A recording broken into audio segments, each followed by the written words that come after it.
Assalamualaikum warahmatullahi wabarakatuh. Salam sejahtera bagi kita semua. Salam Om Swastiastu, Namo Buddhaya, salam kebajikan. Yang saya hormati Ibu Almira selaku dosen pengampu mata kuliah Hukum Pidana Kodifikasi. Yang saya hormati teman-teman seperjuangan Fakultas Hukum Universitas Sriwijaya. Beradanya saya di sini bukan tak dikasih ruang untuk berdiskusi, apalagi untuk berekspektasi, karena berekspektasi hanya bikin sakit hati.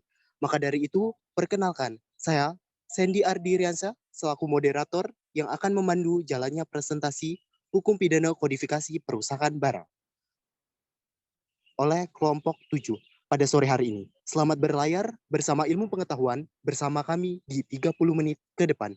Langsung saja masuk ke dalam materi. Kepada Saudari Ruspa, waktu dan tempat kami persilakan. Baik, terima kasih moderator. Saya, Ruspa Perisa, akan menjelaskan terkait pengertian. Salah satu tindak pidana yang diatur dalam KUHP yaitu tentang penghancuran atau perusakan barang yang diatur dalam buku kedua tentang kejahatan bab 27 yang berkepala menghancurkan atau merusakkan barang yang mencakup pasal 406 sampai dengan pasal 412.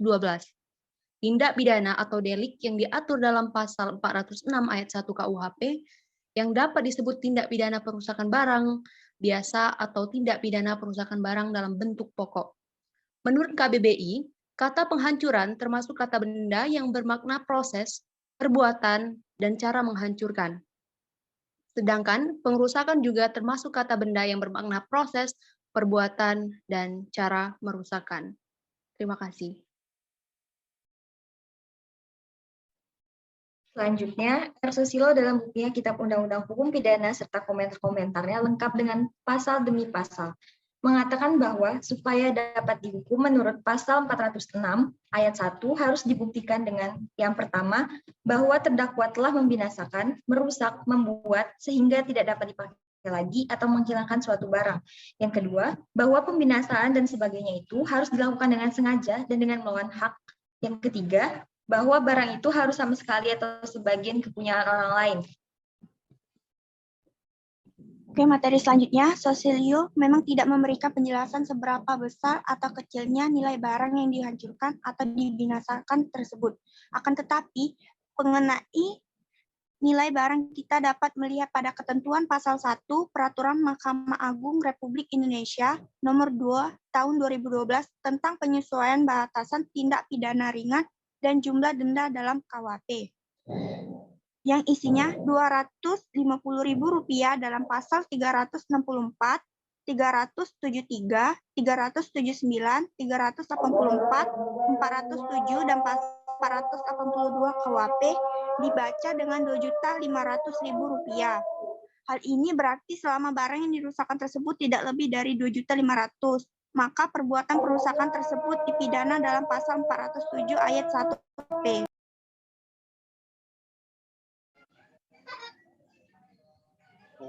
Baik, jadi untuk selanjutnya, menurut Leni Verina A, Sarjana Hukum SH,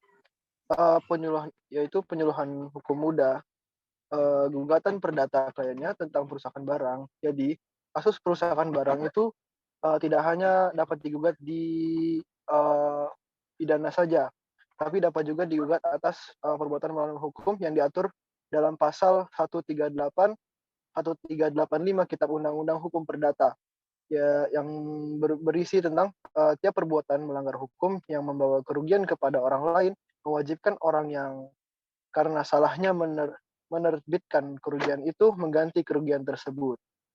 Baik, sekian dari saya.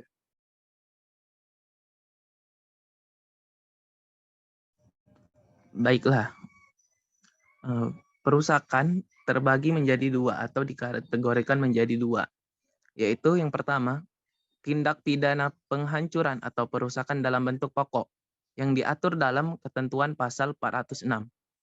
Yang dimaksud dari penghancuran atau pengerusakan barang pokok ialah penghancuran atau perusakan terhadap barang yang di seluruhnya atau sebagian milik orang lain.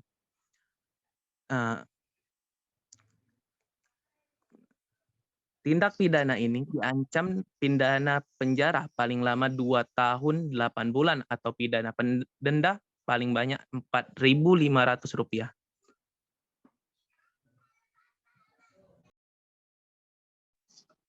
Baiklah, penghancuran atau pengrusakan ringan. Jenis tindak pidana ini diatur dalam ketentuan pasal 407 KUHP dengan pengecualian sebagaimana diterapkan dalam pasal 407 KUHP ayat 2. Pasal 407 KUHP secara tegas menyatakan perbuatan-perbuatan yang dirumuskan dalam pasal 406 jika harga kerugian yang disebabkan tidak lebih dari Rp25 diancam dengan pidana penjara paling lama 3 bulan atau denda paling banyak Rp60. Baiklah, terima kasih.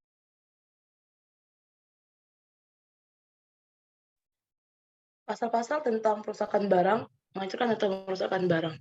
Yang pertama ada pasal 406 ayat 1, barang siapa dengan sengaja dan melawan hukum menghancurkan, merusakkan, membuat tak dapat dipakai atau menghilangkan barang sesuatu yang seluruhnya atau sebagian milik orang lain, diancam dengan pidana penjara paling lama 2 tahun 8 bulan atau pidana denda paling banyak Rp4.500. Ayat 2, dijatuhkan pidana yang sama terhadap orang yang dengan sengaja dan melawan hukum membunuh, merusakkan, membuat tak dapat digunakan, atau menghilangkan hewan yang seluruhnya atau sebagian milik orang lain.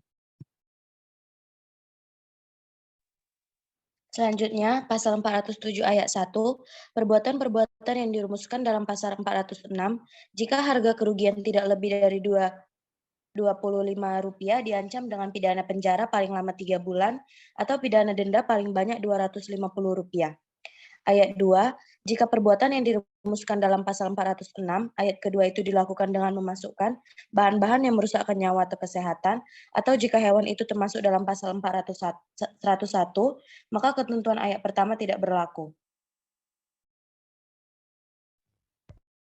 Pasal 408, barang siapa dengan sengaja dan melawan hukum menghancurkan, merusakkan, atau membuat tak dapat dipakai bangunan-bangunan kereta api, tram, telegraf, telepon atau listrik, atau bangunan-bangunan untuk membendung, membagi atau menyalurkan air, saluran gas, air atau saluran yang digunakan untuk keperluan umum, diancam dengan pidana penjara paling lama. Pada pasal 409, barang siapa yang karena kesalahan atau kealpaan menyebabkan bangunan-bangunan tersebut dalam pasal di atas dihancurkan, dirusakkan, atau dibikin tak dapat dipakai, diancam dengan pidana kurungan paling lama 1 bulan atau pidana denda paling banyak Rp1.500.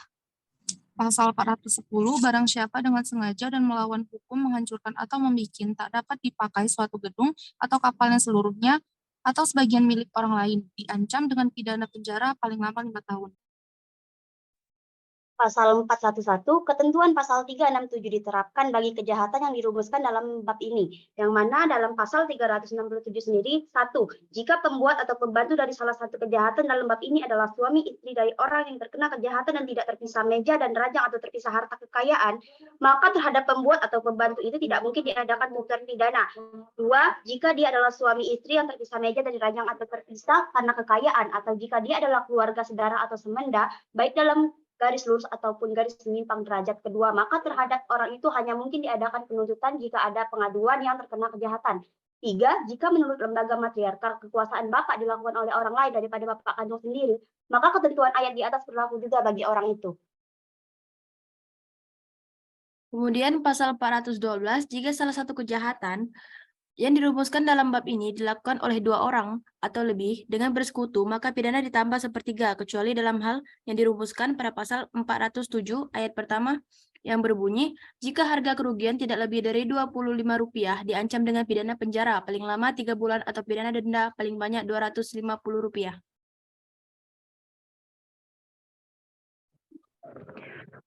Unsur-unsur yang pertama, dalam pasal 406 ayat 1 Kitab Undang-Undang Hukum Pidana, yaitu barang siapa, yaitu pelaku perusakan atau subjek tindak pidana.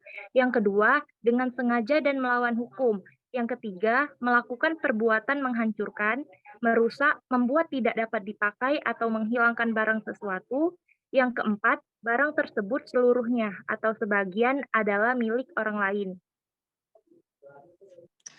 Dalam pasal 406 KUHP ayat 2 ada 5 pula unsur yang harus diperhatikan, yaitu yang pertama barang siapa, yang kedua dengan sengaja, yang ketiga melawan hukum, yang keempat membunuh, merusakkan, membikin tak dapat digunakan atau menghilangkan hewan, dan yang terakhir hak kepemilikan hewan tersebut seluruhnya atau sebagian adalah milik orang lain.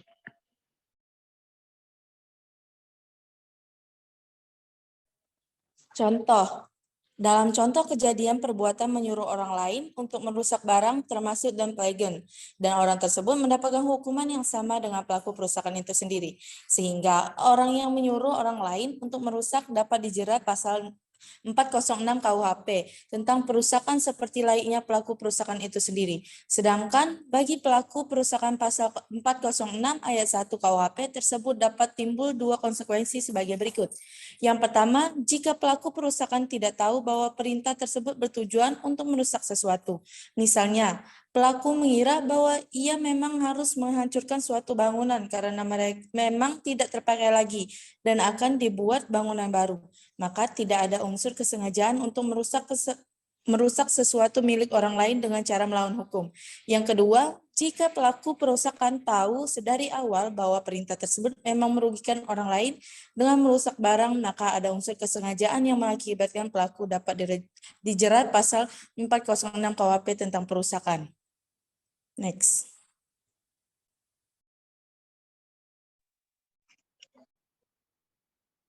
Contoh kasus.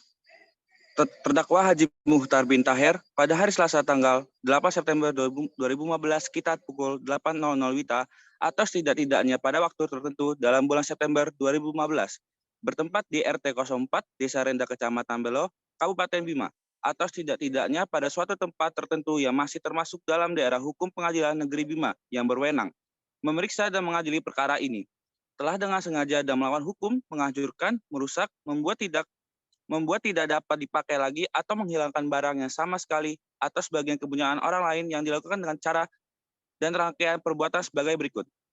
Bahwa pada waktu dan tempat tersebut berawal ketika terdakwa datang ke lokasi dengan membawa sebilah parang, lalu memotong tiang-tiang penyangga pagar yang terbuat dari bambu milik Haji Makkah, sehingga tidak dapat digunakan kembali, sehingga mengakibatkan korban mengalami kerugian lebih kurang Rp2.500.000. Perbuatan terdakwa diatur dan diancam dipidana dalam pasal 406 ayat 1 KUHP. Menimbang berdasarkan perkara PDM nomor 163/R5/1115 tanggal 1 Februari 2016 terhadap terdakwa telah dituntut sebagai berikut. 1. Menyatakan terdakwa Haji Muhtar bin Taher bersalah melakukan tindak pidana pengerusakan melanggar pasal 406 ayat 1 KUHP sebagaimana dalam surat dakwaan jaksa penuntut umum. 2.